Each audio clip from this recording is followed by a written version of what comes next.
하나님 아버지, 오늘도 진심으로 감사드립니다. 좋은 주일 주셔서 우리의 마음을 채우시고 기쁘게 아버지 나아가도록 인도하심을 감사드립니다. 이 시간 하나님께서 주시는 말씀을 담으며 우리의 삶이, 우리의 영혼이 은혜로 채워지게 하여 주시옵시고, 우리가 하는 모든 일들이 그 은혜로부터 되어지는 일, 하나님의 사랑이 바탕으로 되어지는 일들이 되게 하여 주시옵소서. 모든 것을 하나님께 맡겨드리오며 예수님의 이름으로 기도드립니다. 아멘. 아멘. 오늘 말씀 사무엘상 30장 9절에서 31절까지의 말씀인데 우리가 9절에서 25절까지 말씀만 읽도록 하겠습니다. 사무엘상 30장 9절에서 25절까지의 말씀을 한 절씩 교독하도록 하겠습니다. 제가 먼저 읽습니다. 이에 다윗과 또 그와 함께한 600명이 가서 부솔 시내에 이르러 뒤떨어진 자를 거기 머물게 했으되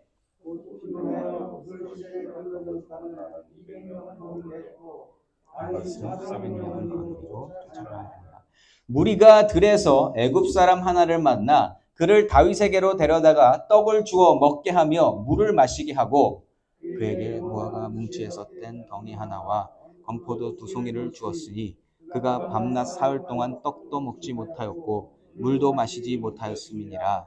그가 먹고 정신을 차리매 다윗이 그에게 이르되 너는 누구에게 속하였으며 어디에서 왔느냐 하니 그가 이르되 나는 애굽 소년이요 아말렉 사람의 종이더니 사흘 전에 병이 들매 주인이 나를 버렸나이다.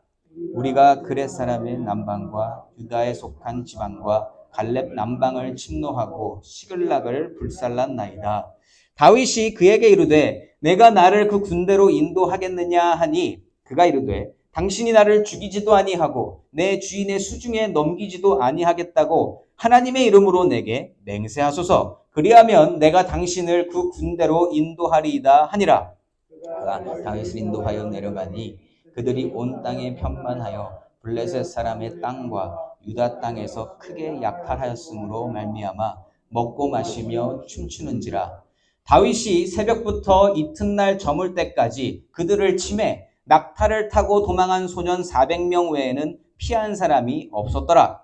다윗이 아말렉 사람들이 빼앗아 갔던 모든 것을 도로 찾고 그의 2 아내를 구원하였고 그들이 약탈하였던 것 곧 무리의 자녀들이나 빼앗겼던 것은 크고 작은 것을 막론하고 아무것도 잃은 것이 없이 모두 다윗이 도로 찾아왔고 다윗이 또 양떼와 소떼를 다 되찾았더니 무리가 그 가축들을 앞에 몰고 가며 이르되 이는 다윗의 전리품이라 하였더라.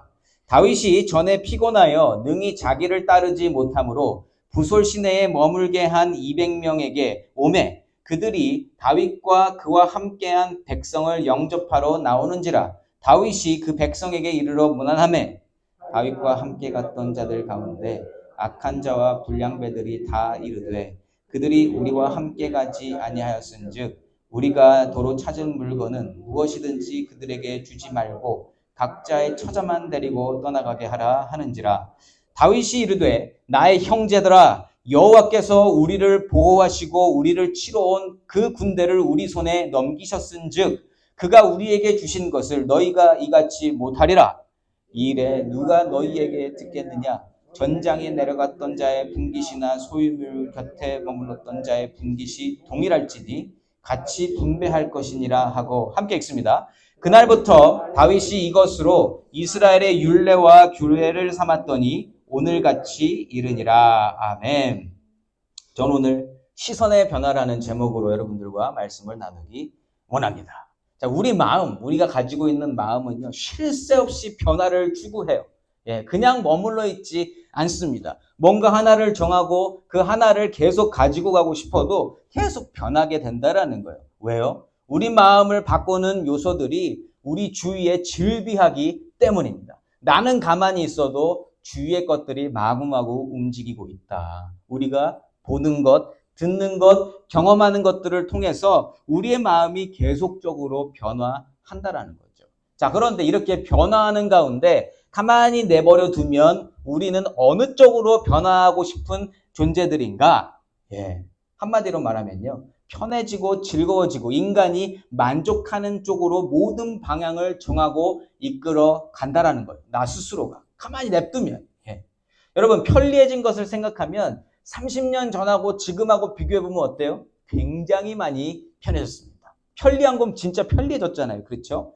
세상의 변화를 유심히 살펴보면 결국 편리함을 추구하는 쪽으로 그리고 인간의 기본 욕구를 만족시키는 것으로 흘러가고 있단 말이에요. 음식을 봐도 그렇습니다. 음식이 뭐 예전에는 그렇게까지 막 중요한 그건 아니었는데 지금은 뭐 모두가 다 내가 잘 먹고 내가 기쁘고 내가 누리고 싶은 것을 누리는 세상에 살고 있다. 자, 그런데 그러한 모습이 하나님께서 처음 인간을 창조하셨을 때에 주신 사명과 일치가 될까요? 안 될까요? 아주 쉬운 질문입니다. 하나님이 인간을 창조하셨을 때 뭘 하라고 하셨죠? 인간에게? 니들은 어떻게 살아라. 예. 기본 사명은 생육하고 번성하며 다른 피조물들을 다스리라 라는 말씀이었어요. 근데 그 말씀 이전에 가장 중요한 건 뭐예요? 안식일에 우리가 창조되자마자 안식일을 맞아들임으로 말미암아 우리가 하나님과 함께하며 그리고 생육하고 번성하고 많은 것들을 다스리는 사명을 우리에게 주셨다라는 거예요. 그러니까 하나님 안에서 하나님의 보호하심과 하나님 주시는 능력 안에서 하나님을 우선 잘 섬기고 동시에 피조물들을 다스리며 살아가는 것. 인간 본연의 역할. 그것이 우리의 사명이다라는 것입니다. 이 사명과 인간이 편리해지는 것은 관계가 있습니까? 없습니까? 밀접한 관계가. 동떨어졌어요. 인간이 사명을 잃어버리게 되니까 인간이 편해지고 인간이 즐거워지고 기뻐하는 것으로 모든 방향이 틀어졌다 이겁니다. 그러나 오직 하나님의 은혜로 보이지 않는 하나님을 보고 만나게 된 영혼만 다시금 하나님께서 처음 주신 사명을 알게 되고 그 방향으로 가려고 애를 쓰게 된다는 겁니다. 오직 하나님을 만나야만 하나님 주신 사명을 순종하며 살아갈 수 있게 된다는 거죠. 그런데 더 어려운 건 뭐냐면 그 하나님을 믿고 사명을 다시 되찾았다 하더라도 우리는 끊임없이 투쟁하고 살아간다는 거예요. 왜요? 우리 사회 속에서 눈에 보이고 귀에 들리는 것 그리고 우리가 사회 속에서 배워온 모든 것들이 대부분 육신을 위한 가르침이고 육신을 위해 존재하는 것들이기 때문입니다. 우리가 그래서 신앙촌 같은 걸 만드는 것 같아요. 우리 사회에 대한 그런 걸 듣지 맙시다. 그래서 우리끼리만 잘해봅시다. 근데 그것도 안 되잖아요. 우리가 이렇게 해도 저렇게 해도 우리는 연약하고 죄인이기 때문에 고쳐지지 않는다라는 겁니다. 그래서 우리가 잘 살 수 있는 유일한 방법은 우리 영혼이 깨어서 하나님을 찾고 하나님을 붙드는 방법밖에는 없다. 아무리 다른 거에도 그게 우선시되지 아니하면 우리는 넘어질 수밖에 없다. 하나님을 찾으면 우리는 반드시 승리할 수 있습니다. 지금 사무엘상 말씀을 통해서 다윗의 삶이 보이잖아요. 다윗 역시도 자신의 신앙과 믿음을 테스트해보는 시간들을 지금 겪고 있는 거예요. 믿음이 있지만 하나님을 사랑하지만 그 세상 가운데에서 사회 속에서 하나님을 어떻게 믿고 살 것인가 절대 흔들릴 것 같지 않았던 다윗이었지만 이 상황과 환경과 사회로부터 오는 압박 때문에 다윗은 계속 마음이 변하죠. 신앙이 변질되죠. 삶이 육신적으로 탈바꿈되어지는 시간을 보내고 있습니다. 자, 그러다가 지난주 말씀에서 우리가 확인했듯이 다윗이 함께 해주시던 하나님을 기억하게 되면서 기도하게 되면서 다시금 그 사명의 자리로 갈 수 있게 되었다. 영적인 회복을 경험하면서 다윗이 살아나더라. 자, 이렇게 영적으로 회복된 자가 어떠한 변화를 경험하게 되는지 오늘 본문에서 잘 드러나게 됩니다. 영적인 삶을 회복하는 사람에게서 가장 뚜렷하게 보이는 변화는 무엇이고 또 변화된 자의 실제적인 삶은 어떠한지를 살피면서 저와 여러분도 하나님의 사람으로 살아가는 방법을 배우는 귀한 시간이 되시기를 소망합니다. 자, 사무엘상 말씀을 통해서 우리가 다윗의 삶을 보고 있는데 특징이 있어요. 다윗도 마음이 자꾸만 변하더라. 마음이 자꾸만 변하더라. 그런데 그 삶의 변화는 어디서부터 오던가? 여러분, 굉장히 간단해요. 마음속에 무엇을 품고 있느냐에 따라서 그 액션이 달라지고 삶의 방향이 달라지더라는 거죠. 자, 다윗이 블레셋의 수장 골리앗과 싸우러 나가던 그때 기억나시죠? 그때 골리앗이 무슨 마음을 품고 있었나요? 그때의 다윗의 마음은 하나님을 향한 이 불타는 마음이 가득했습니다. 마음 가운데 하나님을 품고 있으니까 세상 두려운 거 하나도 없고 세상 모두가 두려워하는 골리앗을 상대하러 나가더라는 거죠. 그러다가 그때 하나님을 욕하고 무시하는 말이 다윗에게 어떻게 들렸어요? 다윗을 막 더 움직이게 하는, 막 격동시키는, 전쟁에 참여할 수 없는 어린 소년이었음에도 불구하고 그의 발걸음은 전쟁터로 옮겨지게 됐다. 하나님으로 살더라. 왜요? 하나님이 마음에 가득히 충만히 채워져 있었습니다.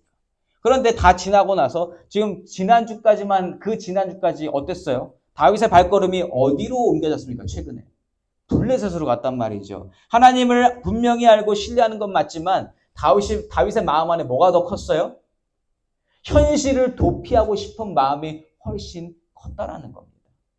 하나님보다 보이는 현실이 훨씬 크게 되니까 그게 마음 가운데 가장 크게 잡으니까 사울을 피하고 싶은 마음, 그렇게 그 마음이 커지니까 사명이 가리워지더라. 결국 육신이 편안해지고 싶은 마음이 다윗의 발걸음을 블레셋으로 옮겨지게 했습니다. 자, 그러다가 지난주에 겪은 일이 뭐예요? 자신의 아내들뿐만 아니라 자기를 믿고 따라와 준 사람들의 여인들과 자녀들이 다 붙잡혀가고 완전히 코너에 몰리게 되는 상황에 몰리게 돼서 거기서 하나님을 찾게 되더라. 그래서 하나님을 찾고 하나님을 만나고 하나님께 기도하고 그렇게 하다 보니까 이 사람이 확 달라지더라. 자, 이렇게 마음에 품고 있는 것이 바뀌어졌을 때 삶의 모습도 변화된다라는 겁니다. 그 오늘 변화된 모습이 오늘 본문에 잘 나와 있어요. 자, 그렇게 마음이 행동으로 옮겨지는 과정에서 가장 중요한 한 가지가 필요한데 그것은 바로 시선의 변화입니다. 내가 바라보는 것에 대한 내가 바라보고 있는 것들이 어떠한 마음으로 바라보느냐에 따라서 그 모든 것이 다르게 보인다라는 거예요. 지난주 8절 말씀에서요. 하나님께 기도했더니 백성들을 침략한 자 쫓아가라고 하셨습니다. 8절 제가 다시 한번 읽어볼게요. 다윗이 여호와께 묻자와 이르되 내가 이 군대를 추격하면 따라잡겠나이까 하니 여호와께서 그에게 대답하시되 그를 쫓아가라. 내가 반드시 따라잡고 도로 찾으리라. 아멘. 자, 이 그냥 하나님을 만난 기쁨만 생각하면 이 말씀이 너무너무 기쁜 말이에요. 근데 그냥 실제적으로 따지잖아요. 여기서 어디로 가야 하는지 말씀해 주셨던가요? 8절 말씀에 디렉션을 주셨어요? 안 주셨어요.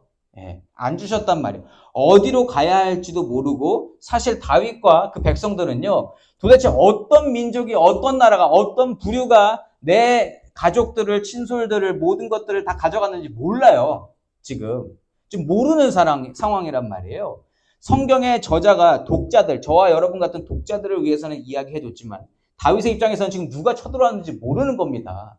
그래서 지금 어디로 가야 할지 무엇을 해야 할지 모르는 상황이라는 거예요. 8절 말씀이 굉장한 말씀이에요. 도로 찾으리라 확실하게 말씀을 하셨지만 내가 동쪽으로 가야 할지 서쪽으로 가야 할지 북쪽으로 가야 할지 남쪽으로 가야 할지 가면 누구한테 물어봐야 하는지 네가 그 사람들이냐 아무것도 모르고 있다라는 거예요. 자, 그런데 다윗이 시선이 바뀌었잖아요. 지금 하나님이 말씀하시는 것을 듣고 움직이는 마음이 되니까 이제 현실을 바라보는 시선이 바뀌더라는 겁니다. 믿음으로 그냥 가요. 우선 가봅니다. 움직입니다. 이게 아무런 클루가 없는데도 그게 문제가 안 되더라는 거죠. 그렇게 하나님 믿고 하나님 말씀에 순종해서 출발하게 됩니다. 자, 그러니까 시선의 변화가 생긴다라는 건요. 하나님 음성이 들릴 때 그냥 가는 거예요. 그냥 하나님 믿고 가겠습니다 하는 그 마음이 생기는 것이다. 뒷일보다는 현재 하나님 음성에 반응하는 것이 가장 중요하게 여겨진다. 자, 그렇게 해서 9절과 10절에 다윗이 어떻게 하는지 보여줘요. 9절, 10절 제가 읽어봅니다. 이에 다윗과 또 그와 함께한 600명이 가서 부솔 시내에 이르러 뒤떨어진 자를 거기 머물게 했으되 곧 피곤하여 부솔 시내를 건너지 못하는 200명을 머물게 했고 다윗은 400명을 거느리고 쫓아가니라. 아멘. 자, 이게 9절과 10절은요. 그냥 인간적으로 보면 문제점입니다. 이 우리가 지금 무슨 일을 하다가 겪게 되는 문제점이라는 거. 출발했는데 문제가 생겨요. 이 가족 식솔들을 되찾고 싶은 600명이 함께 지금 찾아 나섰는데 이미 블레셋에서 블레셋 갔다가 그 전쟁터 갔다가 다시 오는 뭐 이런 뭐 그러한 일들 그리고 모든 것을 빼앗겼다는 절망감 때문에 많이 지쳤던 것 같아요. 그러다 보니까 200명이 떨어져 나갑니다. 못 가겠어요. 더 이상 못 움직이겠습니다. 그런데 여러분 600명에서 200명은 포지션이 얼만큼이요? 3분의 1이잖아요. 군대의 3분의 1이 지금 못 가겠다고 우리 나가 떨어졌습니다. 여러분 군대는 지금 다 함께 힘을 합치고 마음을 모아서 막 우리가 지금 갑시다 이렇게 해야 되는데 200명이 빠져버리면 어떻게 된다? 전체 분위기가 흐트러진다. 3분의 1이 쑥 빠져버리니 이 분위기가 살아나겠습니까? 중도 포기를 했는데 자 그러면 여기서 여러분 하나님이 근데 분명히 도로 찾는다고 하셨잖아요. 그렇죠? 그럼 우리는 하나님이 무언가를 말씀하시고 그렇게 될 거다 그러면 어떠한 마음을 가지게 되냐면 그러면 그 일만큼은 순조롭게 될 것 같아. 이 생각 쉽게 하죠. 근데 오늘 상황 보세요. 어디로 가야 되는지도 모르고 순종해서 갔더니만 200명이 갑자기 우리들 못 가겠습니다 하고 문제를 만들게 됩니다. 여러분 하나님 말씀하셔서 되어지는 일도 무조건 순조로운 것은 아닌 것을 기억하시기 바랍니다. 순조로울 수도 있고 아닐 수도 있어요. 가장 중요한 건 그당 어떠한 상황이 생겨도 하나님을 믿느냐 안 믿느냐 하나님을 순종하느냐 안 하느냐 여기에 있다. 여러분 하나님이 반드시 되어진다고는 하셨지만 지금 다윗이 넘어야 할 현실의 벽은 굉장히 높아요. 그런데 이것을 지금 이겨낼 수 있는 유일한 한 가지는 다윗이 현실을 바라보는 시선이 바뀌었다라는 거예요. 왜요? 지금 마음 가운데 성령이 충만하거든요. 다시금 하나님의 그 은혜로 말미암아 성령으로 말미암아 마음에 채워지니까 이 현실을 바라보는 시선이 달라지더라. 만약에 이 상황에서요. 하나님 말씀 아니라 현재 일어나는 일들로 상황을 해결한다고 한다면 딱 두 가지 케이스일 거예요. 그냥 우리 다 가지 맙시다.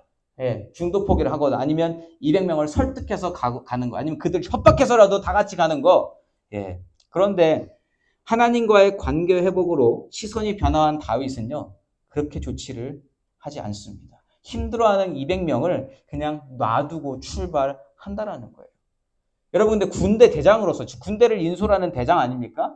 대장으로서 지금 3분의 1 되는 군대가 남겠다고 했을 때 그냥 남겨놓는 것 이거 쉬운 일 아니라는 거예요.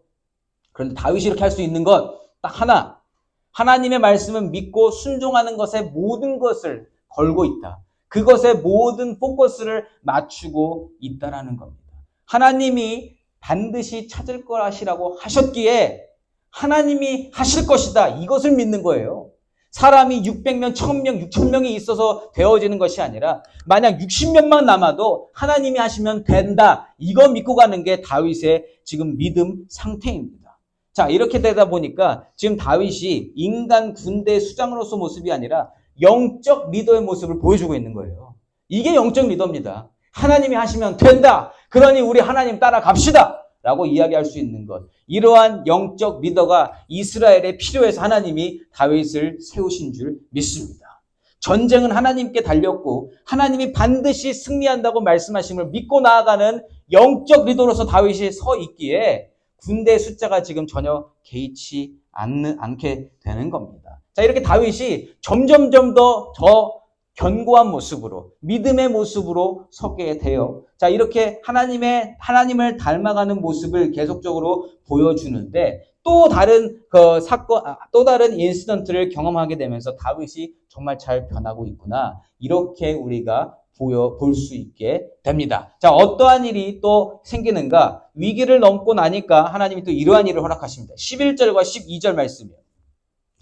무리가 들에서 애굽 사람 하나를 만나 그를 다윗에게로 데려다가 떡을 주어 먹게 하며 물을 마시게 하고 그에게 무화과 뭉치에서 뗀 덩이 하나와 건포도 2송이를 주었으니 그가 밤낮 사흘 동안 떡도 먹지 못하였고 물도 마시지 못하였음이니라. 그가 먹고 정신을 차리매. 아멘.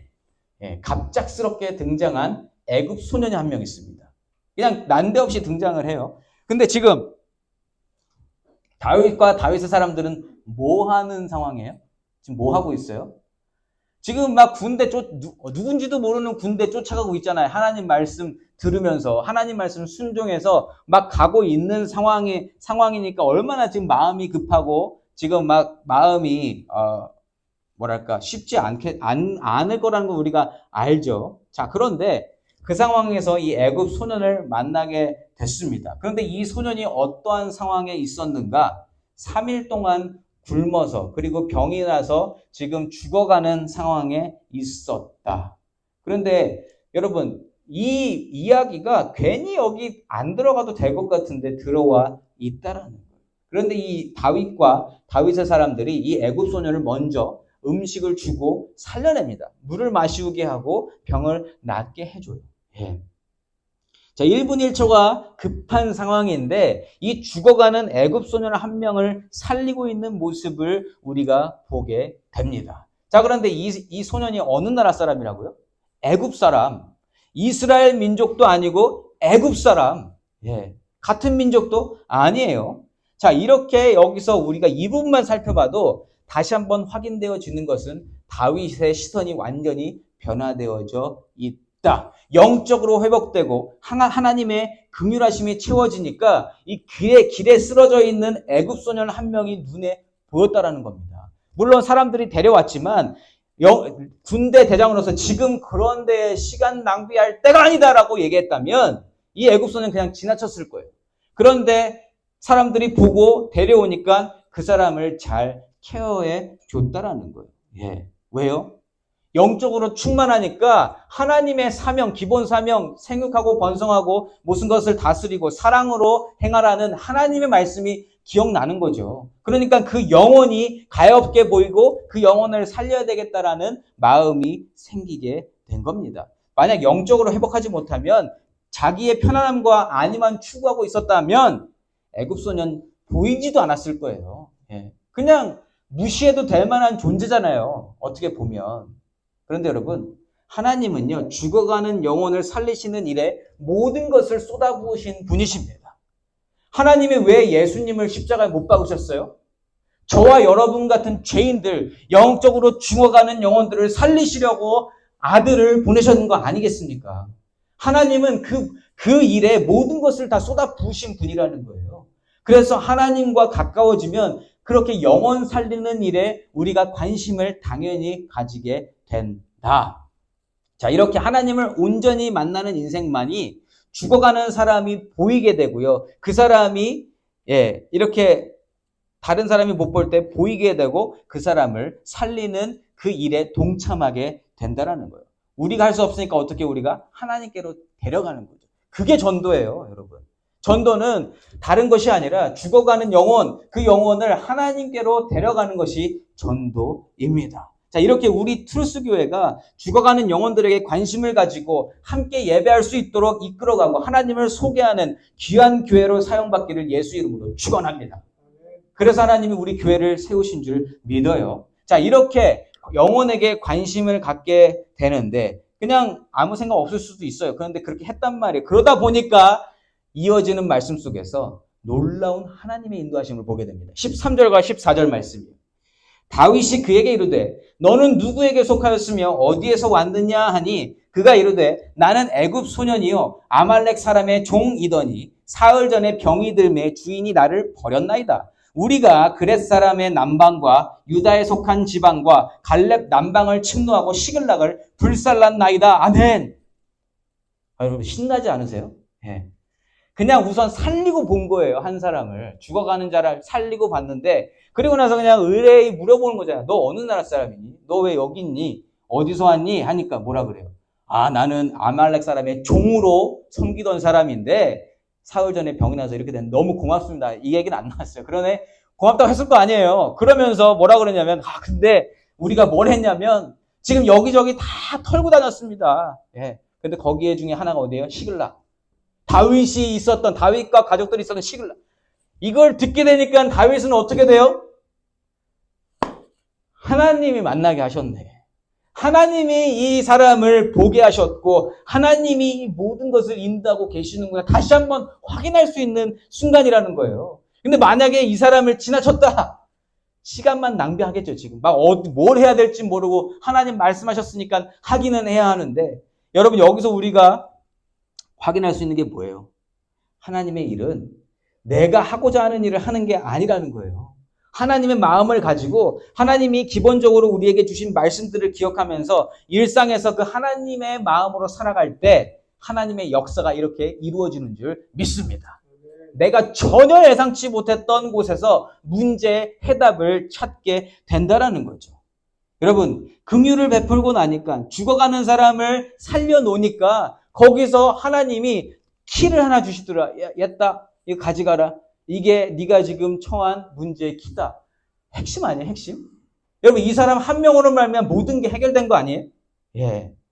다윗과 애굽 소년의 만남 가운데 하나님이 분명하게 역사하고 계심을 드러내고 있는데 만약에 애굽 사람 지나쳤으면 하나님 역사를 못 본다라는 거예요. 예. 자, 15절과 16절 내가 읽습니다. 다윗이 그에게 이르되 내가 나를 그 군대로 인도하겠느냐 하니 그가 이르되 당신이 나를 죽이지도 아니하고 내 주인의 수중에 넘기지도 아니하겠다고 하나님의 이름으로 내게 맹세하소서. 그리하면 내가 당신을 그 군대로 인도하리이다 하니라. 그가 다윗을 인도하여 내려가니 그들이 온 땅에 편만하여 블레셋 사람들의 땅과 유다 땅에서 크게 약탈하였으므로 말미암아 먹고 마시며 춤추는지라. 아멘. 여러분, 사람 찾는 게 쉬운 일이니까 어려운 일이에요. 지금 우리가 막 핸드폰 있고 막 각 지역마다 CCTV 있어도 범죄자들을 찾기가 쉬워요, 어려워요? 어려워요. 마음 먹고 숨고자 하면 어렵단 말이에요. 이들 지금 아말렉 족속들 지금 막 약탈한 거 가지고 신나갖고 어디선가 지금 파티하고 있는데 그거 찾기 쉬워요, 어려워요? 어떻게 찾아요, 이거를? 근데 하나님이 그냥 한 방에 찾게 해 주시더라. 하나님의 마음을 가지고 하나님 시선을 따라가다 보니까 해결해야 할 문제에 대한 답을 찾게 되더라. 저와 여러분의 삶에서도 하나님의 시선을 따라가며 하나님을 섬기는 일을 통해서 삶의 문제가 해결되어지는 기적을 경험하시기를 예수 이름으로 축원합니다. 그렇게 될 때 하나님을 찬양하게 되잖아요. 자연스럽게. 하나님을 높이게 되지 않습니까? 자, 애굽 소년의 인도로 적군을 찾아냈고 자, 아주 절묘한 타이밍에 그들을 보게 됐어요. 여러분, 파티할 때 마음이 어때요? 파티를 한다는 건 어떤 마음 상태입니까, 지금? 마음 놓고 그냥 놀고 있는 거예요. 예, 기뻐요. 막 약탈한 게 너무 많아요. 그러다 보니까 다 정신줄 놓고 뭐 술도 한 잔씩 하면서 막 지금 노래 부르고 막 이러고 파티하고 있게 되는데 여러분, 다윗의 입장에서 이때가 가장 정확한 타이밍 아닙니까? 절묘한 타이밍 아닙니까? 공격하기에? 막 그 사람들이 지금 막 태세를 갖추고 막 적군을 향해서 지금 노려보고 있다. 이럴 때 싸우면 힘들잖아요. 그때 지금 마음 놓고 무기 놓고 이러고 있는데 가서 쳐들어가면 너무 쉽다라는 거죠. 자, 17절부터 20절까지 말씀을 제가 읽을 텐데 하나님이 계속 말씀하셨던 것, 너희가 도로 찾으리라, 반드시 모든 것을 찾으리라 한 말씀이 이루어지는지 안 이루어지는지 살펴보시기 바랍니다. 17절부터 20절 말씀입니다. 다윗이 새벽부터 이튿날 저물 때까지 그들을 치매 낙타를 타고 도망한 소명 400명 외에는 피한 사람이 없었더라. 다윗이 아말렉 사람들이 빼앗아갔던 모든 것을 도로 찾고 그의 두 아내를 구원하였고 그들이 약탈하였던 것, 곧 무리의 자녀들이나 빼앗겼던 것은 크고 작은 것을 막론하고 아무것도 잃은 것이 없이 모두 다윗이 도로 찾아왔고 다윗이 또 양떼와 소떼를 다 되찾았더니 무리가 그 가축들을 앞에 몰고 가며 이르되 이는 다윗의 전리품이라 하였더라. 아멘. 다친 사람 한 명도 없었고요. 잃어버린 거 하나도 없고 모든 것을 다 되찾았다. 크고 작은 것을 막론하고 아무것도 잃은 것이 없이 모두 다윗이 도로 찾아왔다. 이거 뭐예요? 하나님이 약속하신 것은 반드시 이루어진다. 자, 해프닝이 이렇게 마무리되면서 다윗의 마음에 어떤 마음이 들었을까요, 여러분? 이 일을 겪으면서 애굽 소년도 지나갔죠. 그리고 도로 찾게 되었는데 정말 잃어버린 게 하나도 없이 다 찾았다. 어떤 마음이 들까요? 아, 하나님이 해주셨구나. 아, 내가 하나님을 따라가니 이렇게 내가 예전에 경험했던 은혜들을 다시 경험하게 되는구나. 하나님을 따라가니까 하나님의 역사를 내가 보게 되는구나. 여러분, 이 하나님의 역사를 피부로 와 닿게 느꼈을 것입니다. 자, 이렇다 보니까 은혜가 채워져요, 안 채워져요? 막 은혜가 충만히 채워지더라는 거죠. 시선이 바뀌어지고 은혜가 충만해지고 하는 일들을 통해서 하나님을 발견하게 되니까 이제는 삶 속에서 모든 것이 다 은혜롭게 보이게 된다. 이렇게 되니까 여러분 앞으로 일어나는 일들도 아주 은혜롭게 해결하게 된다는 거예요. 이어지는 21절부터 25절까지의 말씀은 어떠한 장면이 우리에게 보여지냐면 아까 처음에 이 아말렉을 쫓으러 갈 때에 600명에서 떨어져 나간 3분의 1이 있었잖아요. 200명. 그 200명을 이 부솔 시내에서 다시 만납니다. 다시 이제 그들이 마중을 나오는 거예요. 그들도 얼마나 반갑겠어요. 내가 잃어버린 친구들 막 아내 다 오고 있으니 그거 보면서 얼마나 신났겠어요. 마중 나갔단 말이에요. 그래서 서로 막 껴안고 막 그런 분위기가 만들어지는 거예요. 21절 말씀입니다. 다윗이 전에 피곤하여 능히 자기를 따르지 못함으로 부솔 시내에 머물게 한 200명에게 오매 그들이 다윗과 그와 함께한 백성을 영접하러 나오는지라 다윗이 그 백성에게 이르러 문안하매 여기까지 문제가 없어요. 그냥 상황 설명입니다. 어떤 상황인지 아시겠죠? 자, 얼마나 기뻤을지 우리가 상상할 수 있습니다. 자, 그런데요. 하나님이 역사하시고 모든 것이 은혜롭고 기쁘고 감사한 그 가운데에서 꼭 사단이 역사한다. 사단이 빠지지 않고 등장한다. 사단이 뭐 하냐면요. 거기서 분위기를 흐트려요. 이 기쁜 분위기를 아주 그냥 톡톡톡톡 쳐가지고 모든 것을 넘어뜨린다.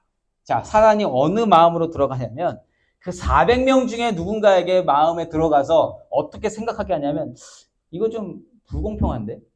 우리는 지금 열심히 싸워서 모든 거 다 갖고 왔는데 여기서 쉬었던 200명들은 뭐야? 내가 한 모든 공로를 얘네들이 다 먹네. 안 되겠는데. 나는 죽은 만큼 일했고 얘네들은 여기서 편히 쉬고 있었잖아.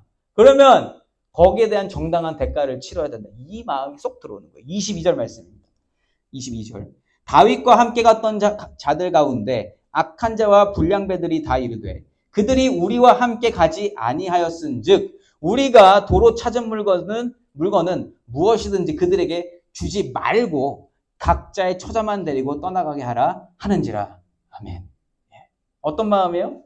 그러니까 뭐 인간적으로 따져보면 공평한 처사라고 우리가 생각할 수 있는 부분이에요. 쟤네들이 일 안 했으니까 주지 말고 쟤네들 그냥 처자만 데리고 그냥 가라고 하면 좋겠습니다. 예. 자, 이러한 모습 우리가 세상에서 많이 보는 모습이에요.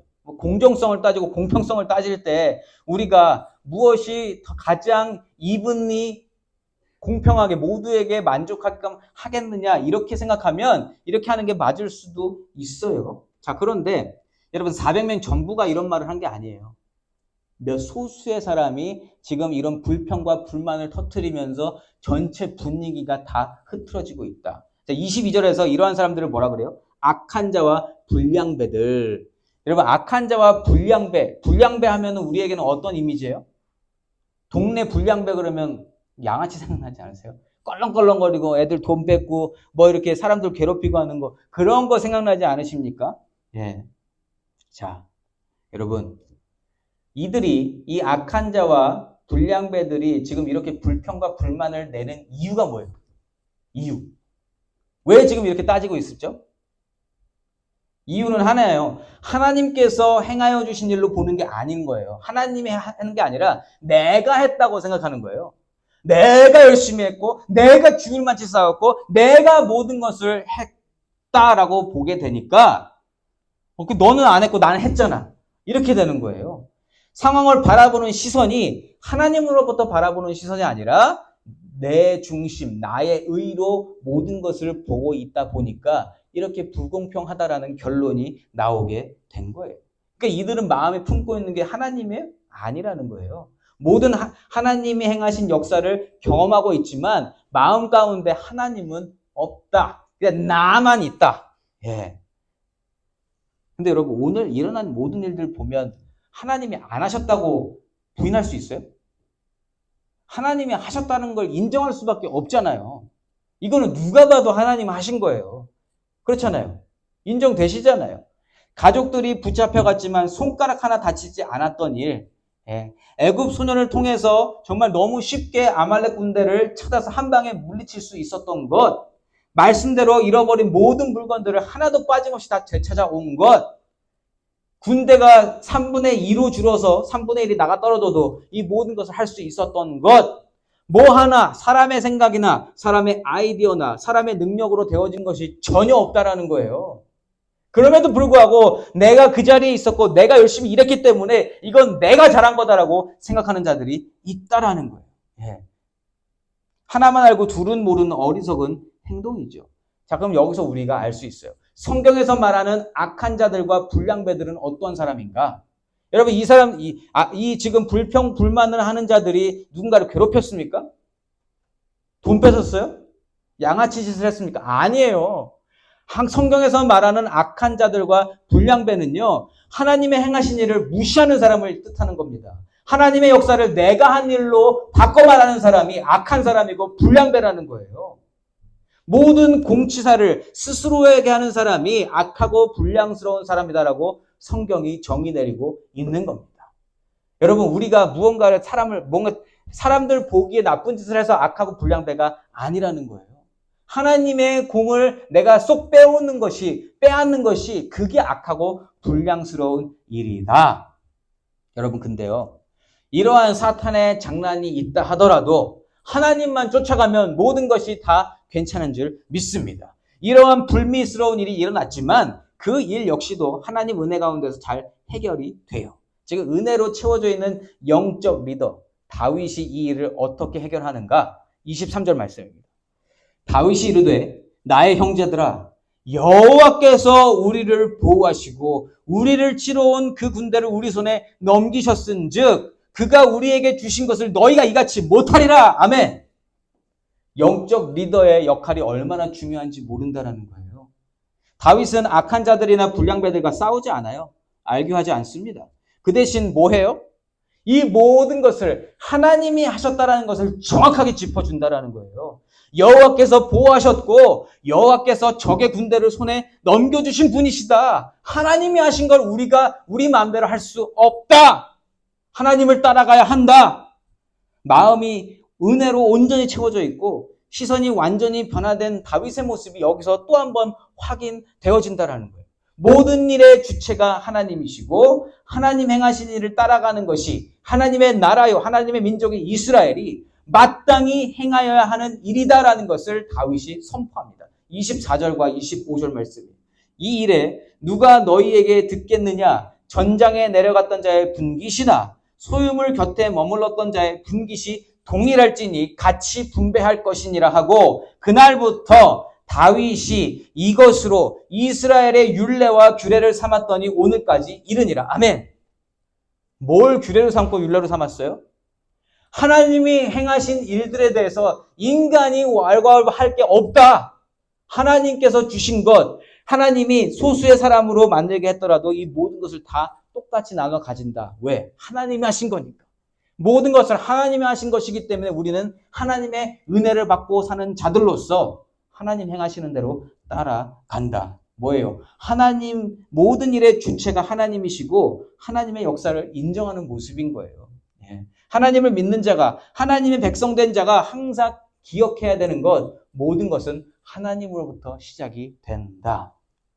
저와 여러분도 똑같이 모든 것의 주체가 하나님이심을 항상 기억해야 되는 하나님의 백성들인 줄 믿습니다. 그렇게 살아갈 때에 우리가 마음이 흐트러지지 않고 악한 자와 불량배가 되지 않으며 우리가 서로서로 더욱더 힘을 합하여 하나님을 섬길 수 있는 공동체가 되어질 수 있다라는 거죠. 자, 여러분, 다윗의 삶, 마음에 품고 있는 것이 달라짐으로 해서 행동이 달라지는 것을 봤는데 오늘 어땠어요? 은혜가 충만해지니까 환경을 바라보는 시선이 달라져 있게 됐습니다. 그리고 그 시선이 변화돼서 나아가다 보니까 하는 모든 행동들이 변화가 되고요. 그 모든 행동들이 결국 삶의 예배로 올려지더라. 예배를 드리는 것 같은 그러한 모습으로 지금 다윗이 살고 있지 않습니까? 결론적으로 이러한 신앙의 모습이 이스라엘 전체를 아우르는 모습이 되었다. 다윗이 그렇게 선포했잖아요. 지금부터 이제 이러한 하나님이 모든 것을 주체하시는 그 모습이 이스라엘 모든 전체의 모습이 된다. 이렇게 이야기하고 있는 겁니다. 사랑하는 출수교회 성도 여러분, 우리 마음은요 계속 변화할 준비를 하고 있어요. 우리가 사회 속에서 계속 압박을 받고 있어요. 보는 것, 듣는 것, 주위 사람들이 이야기하는 것, 그들이 하고 있는 것, 변덕스러운 우리 마음이지만 그 마음이 항상 선한 방향으로, 하나님 기쁘신 방향으로 갈 수 있게 하는 것 한 가지밖에 없어요. 영적으로 회복하는 방법밖에는 없습니다. 우리의 영혼이 깨어있는 그 방법밖에는 없다라는 거예요. 육신을 가지고 살아가는 내가 예수로 말미암아 하나님의 자녀요, 하나님의 백성으로 인침받았음을 매일매일마다 회복하고 기억하고 인정하고 살아가는 것, 그것이 우리 삶에서 가장 우선시 되어져야 한다. 그렇게 우리가 살아갈 때에 우리의 시선이 변화가 되고 하나님이 하시는 일을 인정하게 되고 하나님 맡겨주신 일을 하나도 거스르지 않고 하게 된다. 애굽 소년을 그냥 지나갈 수 있었지만 애굽 소년을 볼 수 있고 그를 케어할 수 있었던 것은요, 하나님의 마음이 충만했기 때문인 줄 믿습니다. 우리가 우리 삶 가운데서 놓치고 있는 일이 없는지 한번 생각해 보시기 바라요. 내가 너무 내 일에 치중해서 내가 하고자 하는 것에 너무 집중하다 보니까 하나님께서 정작 맡겨주신 일들을 내가 지나치고 있지는 않을까. 하나님이 맡겨주신 일, 교회로서 맡겨주신 일, 영혼을 케어하고 영혼을 살리는 일에 우리가 더 집중하려면 그거에 집중하는 것이 아니라 하나님과의 영적 회복, 하나님과의 관계 회복, 하나님의 하시는 일에 대한 인정, 이 모든 것이 여러분 살아나야 우리가 그 하나님의 일을 감당하게 될 줄 믿습니다. 여러분 우리 주위에요, 하나님을 모르면서 까불고 하나님의 뜻을 거슬러 자기 자신의 만족을 위해서 살아가는 자들, 악한 자들과 불량배들이 있습니다. 그런데 그들하고 싸우지 마세요. 그들하고 싸울 게 아니라 하나님이 하신 것을 인정하고 하나님이 하신 것을 보여주면 됩니다. 이야기해주면 돼요. 오늘 다윗이 한 것처럼 그렇게 이야기하다 보면 전체가 하나님의 은혜로 채워지는 아름다운 모습이 되어질 줄 믿습니다.